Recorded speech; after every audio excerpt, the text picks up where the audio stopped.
So, apparently I don't know anything about government or economics. I mean, whatever, that's a total non sequitur. Although communism and socialism are correlated because they come from the same theories, Marxism and whatnot, they do not hold the same meaning anymore. So please don't conflate the two meanings. Socialism, I would give this definition. It's pretty good. Establishment of worker control over the means of production, establishment of a worker state, workers in charge of the government, which suppresses the bourgeoisie's power, which is the capitalist class, abolishing markets and private property. This is also a transition phase from capitalism to communism, in which you remove the material conditions that make up capitalism, like private property, money, whatnot. Like, we're trying to go to communism, so socialism is the transition period. Sorry you don't know the difference. So I'm going to quote Marx right here. This is Critique of the Gothic Program. Quote, between the capitalist and communist society is the period of revolutionary transformation of one into the another. Corresponding to this is also a political transition period where the state can be nothing but the revolutionary dictatorship of the proletariat. Now, before you go all right-wingy and say that Stalin was a dictator and whatnot, by the way, he's not. He was democratically elected. Dictatorship of the proletariat just means that you have a workers' government over the capitalist, because Marx saw things in class power, where the state is a tool for class domination over another class. And capitalists control the state and, completely dominate the proletariat, the workers, who don't own means of production. Okay, quote. It is in this communist society, which has just emerged into the light of day out of the womb of capitalism, and is which in every respect stamped with the birthmarks of the old society, that Marx terms the first, or lower, phase of communist society. Lenin, State and Revolution, Economic Basis for the Withering Away of the State, Part 3, lower stage of communism. So before Marx's time, socialism and communism were the same thing. He used them the same thing interchangeably. But after Marx died, a lot of his works were unfinished. So Engels finished up Capital Volume 3, and Lenin took up the pen and finished up a lot of theory, which is why most communists are Marxist-Leninists. So Lenin actually defined what communism and socialism is, because people were always asking. Quote, the means of production are no longer the private property of individuals. The means of production belong to the whole of society, or the workers. Every member of society performing a certain of the socially necessary work receives a certificate, we call them labor vouchers, from the society to the effect that he has done a certain amount of work. And with the certificate, he receives the public store of consumer goods corresponding quantity of products, end quote. This means that a person basically, what they wanted to do was they wanted to have worker control over means of production, where the workers were paid based on their work output. Okay, you'll see this later on in the USSR, Article 12, Chapter 1, Organization of Society, USSR Constitution 1936. In the USSR, work is the obligation and a matter of honor of every able-bodied citizen in accordance with this principle, quote, he who does not work, neither shall he eat. I thought communists were lazy and they just wanted everybody to do work for them. The whole system collapses, right? In the USSR, the principle of socialism is realized, quote, from each according to his ability to each according to the work performed. People were paid based on how hard they worked. If a person worked harder, they were paid more. If a person was a high-skilled worker, they were paid more. It's not that hard to understand. This is different from the communist maxim, from each according to their ability to each according to their need. And I don't really understand where you got this idea that people are not allowed to spend their value on what they've traded for labor on. I mean, god damn it. I don't even know where you get these ideas from. I mean, are you quoting Marx? I mean, you don't provide any quotes or sources. I mean, I'm over here actually providing quotes and sources and math and statistics and all these different things. You're just saying shit. Like, no one fucking believes you if you just say shit. I could just dismiss your whole entire video argument because you don't actually provide any evidence. When Marx was writing, of course, socialism and communism had the same meaning, but Lenin defined them as lower and higher stages of communism. Quote, but the scientific distinction from socialism and communism is clear. What is usually called socialism was termed by Marx the first or lower stage of communist society, insofar as the means of production becomes common property, worker control of the means of production, basically. The word communism is also applicable here, providing that we do not forget that this is not complete communism. Now, I know you can say, but not true communism, stupid socialists. No, we actually have definitions for things, unlike you people. We actually clearly defined our terms and whatnot long time ago. You're the ones who don't actually read our terms and whatnot. You just make shit up. away the state and class society right now, really. So that's what we're trying to do. That's what socialism is for. Quote, instead of scholastically invented, concocted, which is literally what we're doing right now, definitions of fruitless disputes over words. What is socialism? What is communism? Marx gives an analysis of what might be called the stages of economic maturity of communism in, quote, Lenin, State and Revolution, Economic Basis for the Withering of the State, Part 4, Higher Stage of Communism. Classless, moneyless, and stateless society. This is what Marx envisioned when he was talking about the march of history, where each mode of production would go from dialectic materialism. This is how this works, okay? You have one mode of production, you go to the next mode of production, and then you go to the next mode of production because of thesis, antithesis, and the synthesis of these theses. We originally had primitive communism, or what people call primitive accumulation. We also, after that, had slavery. Then we had feudalism. Now we have capitalism. And the next phase in Marx's ideas inevitably was going to be communism, okay? Quote, when in the course of development, class distinctions have disappeared and all production has been concentrated in the hands of a vast association of the whole nation, again, worker control of the means of production, power will lose its political character. If everybody has economic and political equality, by the way, I don't mean literal equality of outcome, you cuck. I mean economic and political equality where everybody has the same platform. Everybody can talk, you know, like in America where blacks are literally fucking oppressed. Quote, if the proletariat is in contest with the bourgeoisie is compelled, you know, through revolution, to organize itself as a class, if by means of revolution, of course, it makes itself the ruling class and as such sweeps away the force of old conditions of production. Then it will, along with these conditions, have swept away the conditions for the existence of class antagonisms and of classes entirely, and will thereby have abolished its own supremacy as a class. It's that quote from The Incredibles. If everybody's a superhero, no one is a superhero. In the place of old bourgeois society, with its classes and class antagonisms, we shall have an association by which the free development of each is the condition for the free development of all, quote, Marx, the Communist Manifesto. As for your silliness about communists not wanting people's freedom, you're completely wrong, and it's really a misunderstanding of what we want to do. Quote, it is difficult for me to imagine what, quote unquote, personal liberty is enjoyed by an unemployed, hungry person. True freedom can only be achieved when there is no exploitation and oppression of one person over another, where there is no unemployment, and where a person is not living in fear of losing his job, his home, and his bread. Only in such a society, personal and other freedom can exist for real, and not on paper. Joseph Stalin. Okay, so what about worker control of the means of production? Yes, we want representation in Republican democracy. You should actually look at what we want. But we can also have direct democracy for local things as well. Like people can vote on their phones. We're living in the modern age, okay? People can fucking vote on their phones. It's not a hard thing to do. Like you want to build a skate park, you want to build a local hospital. You can just say, yes, I want to do it, or no, I don't want to do it. God. Because this is, I'm sorry. But, damn it. I think you don't understand what proletarian dictatorship over capitalist class is. Because a state or government is used to enforce class domination over another class, we will use the same set of means that capitalists have used to dictate over us. Okay? However, this does not mean that we are the same because everything has class characteristics. Marx's theory for you. The worker government looks out for the workers, the capitalist government looks out for the capitalists. It's not hard to understand. So if you're thinking about the government controlling every aspect of your everyday life, you're not only delusional, but you're ahistorical. So I'm going to send you a video that you can learn all about Soviet democracy.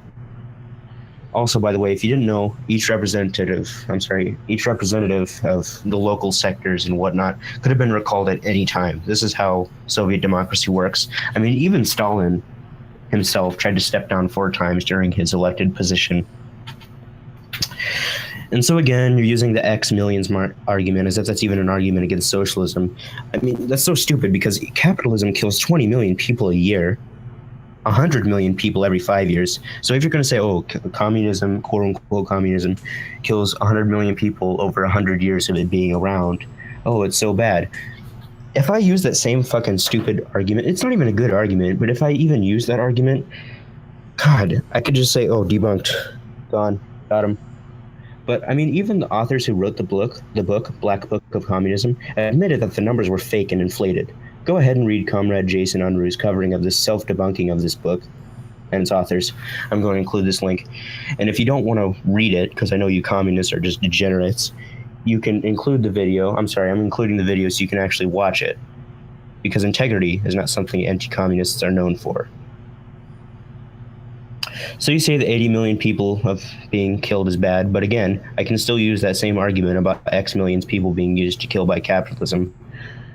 Bad Mouse Productions made a great video talking about this, so I'm going to include that as well. But since I'm not a disingenuous capitalist apologist, I argue against the very mode of production and the hierarchical structure of capitalist and worker relationship through economic arguments and social arguments, because we actually use science for our arguments and not just bullshit, spewing just random bullshit, not even knowing what we're talking about. Now you're saying that Stalin's bad outweighs the good. The quote-unquote bad that Stalin has quote-unquote done has already been debunked by the literal demographics of the USSR. I mean, go ahead and look at this. I'm including this. You can see it on the screen. I mean, first you're saying that he killed like 100 million, and now you're saying he killed 80 million. I mean, you got to choose a number at least. Like, source your fucking claims. I'm going to ask you to point to me where on this graph Stalin killed 100 million or 80 people. Or, I'm sorry, 880 million people. Because in this census, every time they've taken one, the population has gone up. Not to mention that Stalin's policies of rapid industrial and agricultural growth literally doubled, I'm not kidding, literally doubled the life expectancy of USSR citizens. I mean, you can even look at the cultural level. People didn't even know how to fucking read. And now they can actually fucking read. At that time, they had 99% literacy rates and whatnot. That's the thing about socialist countries. We actually provide basic necessities for human existence, okay? As for your claims that every other country was doing an industrial revolution is also fucking retarded and ahistorical. You're telling me that the 1930s, late 20s, early 20s period is the same as the 1820s, 1840s? God, in America, like the American Industrial Revolution was about that time, and so was the rest of Europe. Dude, you don't understand. Like, USSR was behind like 100 years in technology. They never had an industrial revolution until then. Their industrial output was the best ever seen ever. Their industrial output was over 400% of what was happening before time during Tsarist Russia. Quote, this is from the Finnish Bolsheviks article, The Results, the First and Second Five-Year Plans, Soviet Industrial Revolution. Quote, the 1930s Great Depression devastated the economies of the capitalist countries, but had little impact on the economically blockaded and sanctioned Soviet Socialist Union. On the contrary, the USSR was developing at a staggering rate due to its policy of industrialization. Soviet GDP growth at that time was the fastest in the world. I'm including this GDP graph, percentage of the 1920 GDP per capita. And you can see right here, 1935, around that time was the highest, also about 1950. They were the fastest growing ever. Okay. I'm also confident that even if we compare the GDP percentage to 1913, just like we have for industrial output, the GDP would be even faster growing for USSR in relation to the other capitalist countries, because they were going through a fucking Great Depression. Quote, the growth was the biggest in the industrial sector. While the capitalist economy stagnated and collapsed, the USSR's output more than tripled that of the Russian Empire, UK, USA, Germany, and France. You can go ahead and look at the screen and you'll see how percentage rate relating to 1913, pre-Soviet time, shows that the industrial output of the USSR was the greatest it's ever been. In fact, the greatest in the world at that time. Also, to say that all these countries are going to the Industrial Revolution again is not only at the same time ahistorical, but a blatant lie. Stalin's industrialization of the first two five-year plans brought the country 100 years into modern technology and to later become the world's second biggest superpower in less than 15 years. Never been seen before. But go ahead and tell me how socialism fails. Necessarily agree with all the 800,000 executions ordered under Stalin. Most of them were Nazis. Most of them were anti-Semites. Most of them were people who were trying to overthrow Stalin. Let's be honest. To say that this is inherent to socialism, I would have to say, show me the Carfax. I mean, go ahead and show me what socialist theory or what socialist literature advocating for slaughtering innocent people. No tip, you can't. Also, let's be honest, you're not even arguing against socialism. You're just arguing against the organization of socialism in the USSR under Stalin, because you can't actually critique socialism because you don't even have any arguments against it. You'd have to actually understand what socialism is to provide arguments against it. You class cucks have been repeating the same arguments for over 80 years, and they've already been debunked, and every socialist should know the retorts to them. I think if you actually had an argument against socialism, you wouldn't have to resort to lying or making up shit about what it is. You're saying that equality does not happen in nature. I'm assuming that you mean human nature, which is not only a meme, but not even an argument if you understand evolution or at least historical materialism, science.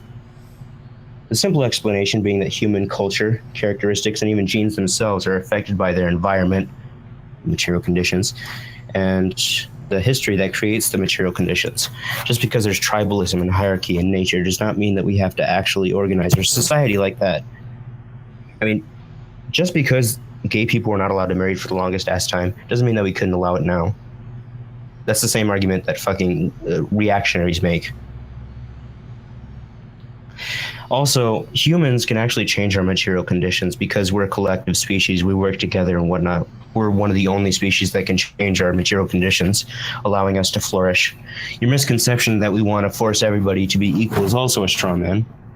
We want economic and political equality, actual freedom, not physical and equal outcome equality like you people strawman us. Even though socialism refers to the mode of production of society and not even socialist policies, I'll bite your bait, even though that the number you cited without sources is even true. I'll even accept it. You didn't provide any sources, but whatever. In countries with single-payer universal healthcare, the costs are lower and everybody is covered. Compare that to the market-based healthcare for costs that are literally 4 times as high for prescription drugs in America than in the UK. And you're telling me that it's totally fine when people are fucking... Did you know that the biggest reason for bankruptcy in America is healthcare expenses? Why the fuck should the richest country in the world have its citizens rendered poor? I mean, did you know that like 50% of the American citizens are making $30,000 or less, which is quote-unquote poor in America? Even if you want more choice in your market healthcare, what more choices do you need besides healthcare or no healthcare, coverage or no coverage, life or death? Because it's literally life or death for people. I can't believe that you would even argue for this. Even if there are not a lot of people being treated because there are not a lot of doctors, well, here's a solution. Socialists want full employment. We can just train and hire more doctors. It's not like that's a problem. In socialist countries where education is free, high-skilled workers like doctors don't have to worry about paying off their loans. Also, before you say that socialists want doctors to be paid the same as garbage men or janitors, you're a liar and you haven't actually read socialist theory. We all know it. We want people to be paid based off of their work output and their skill in labor.